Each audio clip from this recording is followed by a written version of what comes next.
What if God wrote your to-do list? 52 ways to make the most of every day. Thank your parents. Imagine calling your mom or dad and just saying something like this. Hi, it's me. I've been crazy busy with, and here give a brief description of one of your current projects.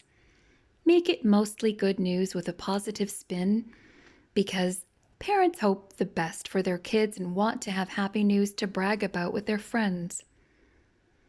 For the last few days, I was thinking about you and just wanted to call. How are you doing? Then you should listen. If your parents have good news, respond with words like, "That's great." But if they deliver some sad news, share their sorrow or concerns and ask a few follow-up questions that confirm you care. Then continue with, "I wanted to tell you some news and get some advice." Deliver a legitimate piece of news about something meaningful going on in your life.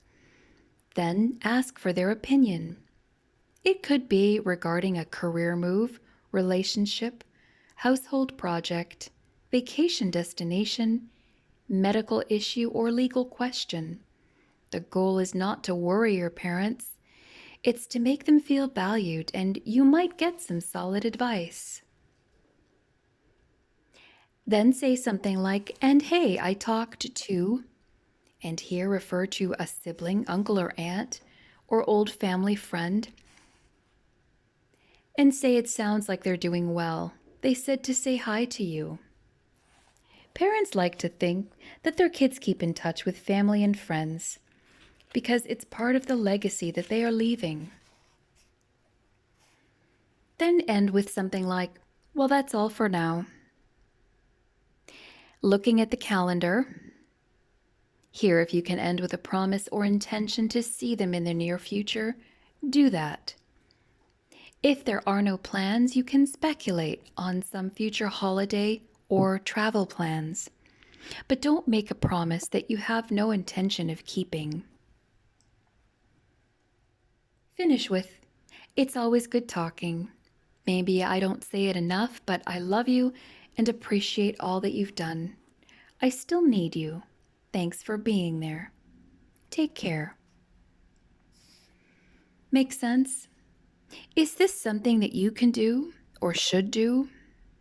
This is not about guilt or repentance. This is about family. Speaking as a father of adult children, I'm sure your parents are rooting for you to do great things.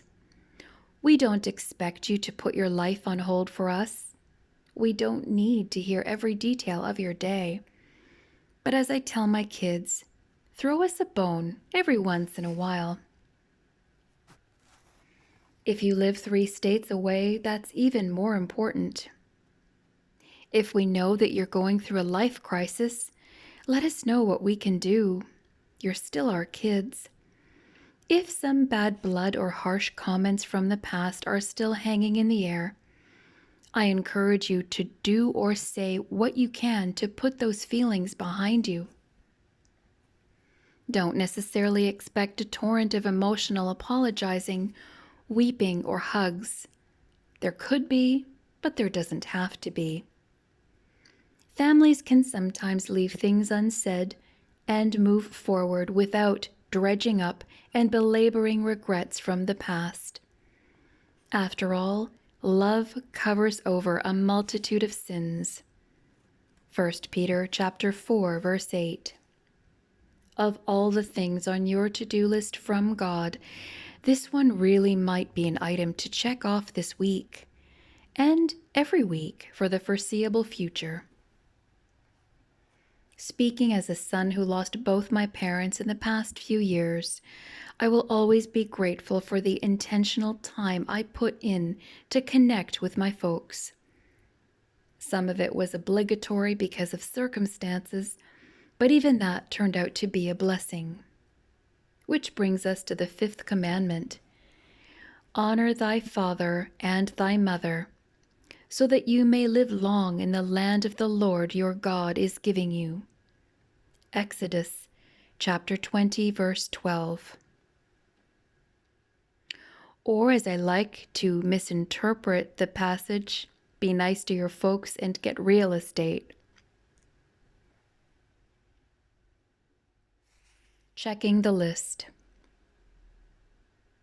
Call your parents or stop by.